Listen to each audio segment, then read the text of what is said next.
Dulu, Nokia kekeh tak mau menggunakan Android untuk sistem operasi menggantikan Symbian. Nokia kemudian justru menggunakan Windows Phone yang akhirnya membuatnya kolaps. Banyak orang percaya keengganan Nokia beralih ke Android akibat keegoisan pejabatnya saja. Tetapi ada cerita tersendiri mengapa Nokia tetap harus menggunakan Windows Phone dan tak bisa beralih ke Android. Tonton video ini selengkapnya agar Anda punya kesibukan.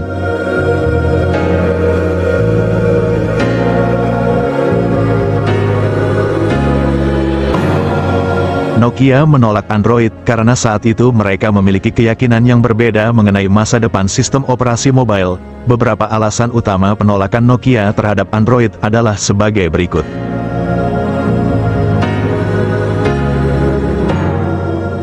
1. Keyakinan pada sistem operasi Symbian. Pada awal 2000-an, Nokia adalah pemimpin pasar ponsel dengan sistem operasi Symbian, yang mereka anggap sudah cukup sukses. Nokia percaya bahwa Symbian, yang sudah digunakan di banyak perangkat mereka, adalah masa depan dan tidak melihat kebutuhan mendesak untuk beralih ke sistem operasi lain. Symbian adalah platform yang diandalkan oleh Nokia untuk sebagian besar ponselnya, dan kesuksesan besar yang mereka capai di pasar ponsel tradisional membuat mereka percaya bahwa Symbian bisa tetap relevan bahkan di era smartphone. Nokia menganggap Symbian sebagai solusi yang sudah matang dan dapat diandalkan. Mereka merasa bahwa karena Symbian sudah memiliki basis pengguna yang besar dan pengembang yang mendukungnya, maka beralih ke sistem operasi baru seperti Android dianggap tidak perlu. Nokia juga telah menginvestasikan banyak waktu dan sumber daya untuk mengembangkan Symbian, sehingga mereka lebih memilih untuk melanjutkan dengan platform ini dan meningkatkan fitur-fiturnya daripada memulai dari awal dengan Android. Namun, Symbian memiliki beberapa kelemahan, terutama dalam hal fleksibilitas, antarmuka pengguna, dan kemudahan pengembangan aplikasi, yang pada akhirnya membuatnya kurang kompetitif dibandingkan dengan sistem operasi yang lebih modern seperti Android dan iOS. Tetapi, pada saat keputusan itu diambil, Nokia merasa Symbian bisa terus menjadi kekuatan utama dalam pasar ponsel global.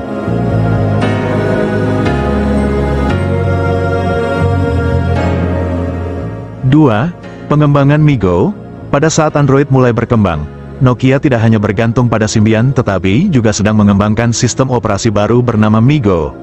MiGo adalah hasil kolaborasi antara Nokia dan Intel yang dimulai pada tahun 2010. Sistem operasi ini dirancang untuk menjadi platform open source yang bisa digunakan di berbagai perangkat, termasuk smartphone, tablet, dan perangkat komputasi lainnya.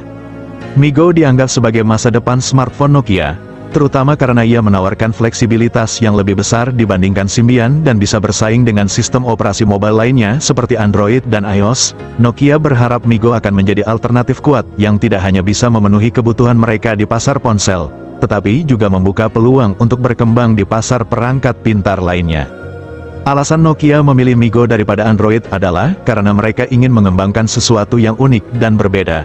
Dengan Android, Nokia akan bergabung dengan banyak produsen lain yang menggunakan sistem operasi yang sama, sehingga mereka khawatir kehilangan identitas mereka di pasar yang semakin kompetitif. Dengan MiGo, Nokia berharap bisa mempertahankan kontrol penuh atas ekosistem perangkat lunak mereka dan menciptakan pengalaman pengguna yang berbeda dari Android atau iOS. Namun, pengembangan MiGo menghadapi banyak tantangan. MiGo dirilis terlambat, dan hanya sedikit perangkat yang menjalankannya, salah satunya adalah Nokia N9. Meskipun Nokia N9 mendapat ulasan yang baik, tidak ada banyak perangkat lain yang menggunakan MiGo, dan dukungan pengembang serta aplikasi untuk platform ini juga sangat terbatas. Pada akhirnya, MiGo gagal mendapatkan momentum di pasar, dan Nokia memilih untuk meninggalkannya setelah mereka memutuskan untuk beralih ke Windows Phone. Intinya, Nokia menganggap MiGo sebagai jalan mereka untuk menciptakan sistem operasi open source yang kompetitif dan unik. Tetapi karena pengembangan yang terlambat dan kurangnya dukungan, MiGo tidak berhasil di pasar, dan mereka kehilangan peluang untuk memanfaatkan keberhasilan Android.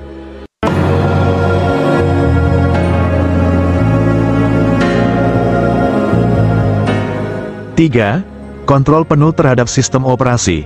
Salah satu alasan utama mengapa Nokia menolak Android adalah karena kekhawatiran mereka tentang kehilangan kontrol penuh atas ekosistem perangkat lunak dan perangkat keras mereka.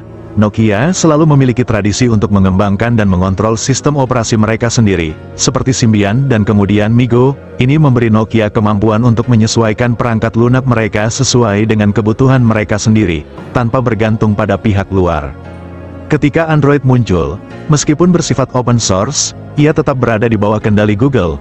Jika Nokia menggunakan Android, mereka harus menerima pembaruan perangkat lunak dan perkembangan platform yang dikendalikan oleh Google, yang bisa mengurangi kemampuan Nokia untuk membedakan diri mereka dari produsen lain yang juga menggunakan Android.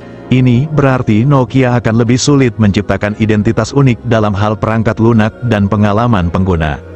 Selain itu, Nokia khawatir bahwa dengan bergabung dalam ekosistem Android, mereka akan menjadi salah satu di antara banyak produsen yang menggunakan sistem operasi yang sama. Android terbuka untuk digunakan oleh berbagai perusahaan seperti Samsung, HTC, dan LG, yang berarti pasar akan menjadi sangat kompetitif dan sulit bagi Nokia untuk bersaing secara unik hanya dengan perangkat keras, tanpa memiliki kontrol eksklusif atas perangkat lunaknya. Nokia lebih memilih untuk mempertahankan kontrol independen atas platform mereka, karena mereka percaya bahwa sistem operasi yang dikembangkan sendiri memungkinkan mereka menciptakan pengalaman pengguna yang lebih terpadu dan khas, seperti yang mereka lakukan dengan Symbian dan MeeGo. Mereka ingin memiliki kebebasan untuk mengontrol pembaruan, desain antarmuka, dan fitur yang mereka anggap penting bagi pengguna mereka. Namun, keputusan ini kemudian menjadi bumerang. Produsen lain yang memilih Android, seperti Samsung, berhasil memanfaatkan ekosistem Android untuk berkembang dengan pesat. Sementara itu, Nokia yang bertahan dengan Symbian dan kemudian mencoba Windows Phone, akhirnya tidak mampu bersaing dengan ponsel Android yang fleksibel dan mendapatkan dukungan pengembang serta aplikasi yang jauh lebih banyak. Intinya, Nokia menolak Android karena mereka ingin tetap mempertahankan kontrol penuh atas ekosistem mereka dan tidak ingin berada di bawah kendali Google. Namun, keputusan ini justru membuat mereka kehilangan momentum di pasar smartphone yang berkembang pesat.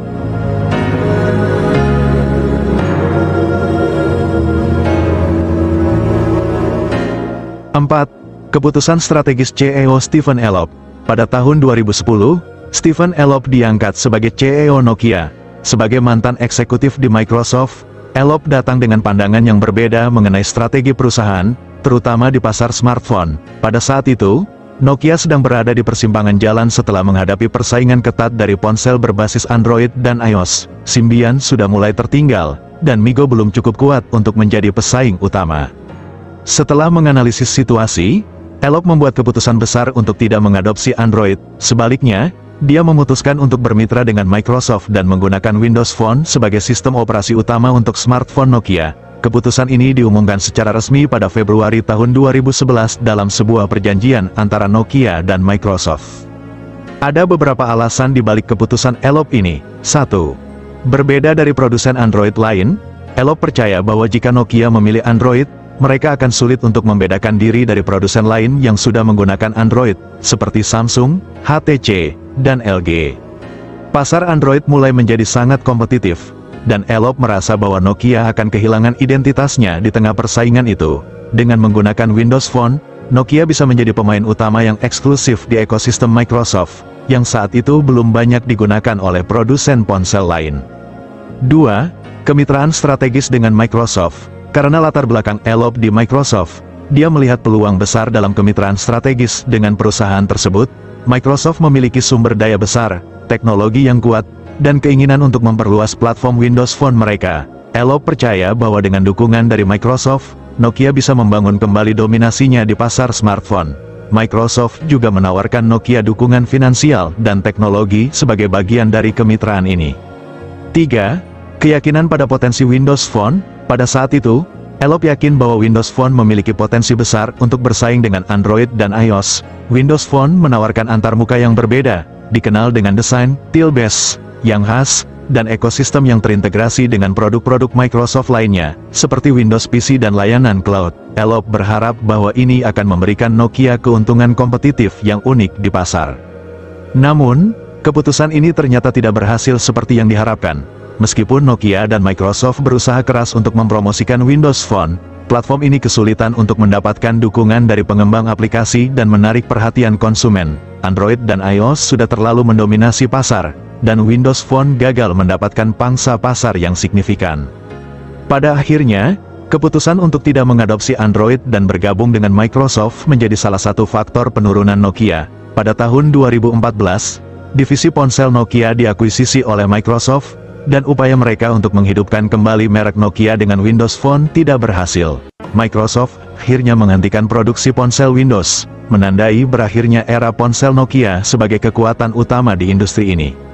Intinya, Stephen Elop memilih Windows Phone daripada Android karena ia ingin Nokia memiliki identitas yang unik dan eksklusif dalam pasar smartphone, serta memanfaatkan kemitraan dengan Microsoft. Namun, keputusan ini ternyata kurang berhasil dan justru mempercepat penurunan Nokia di pasar global.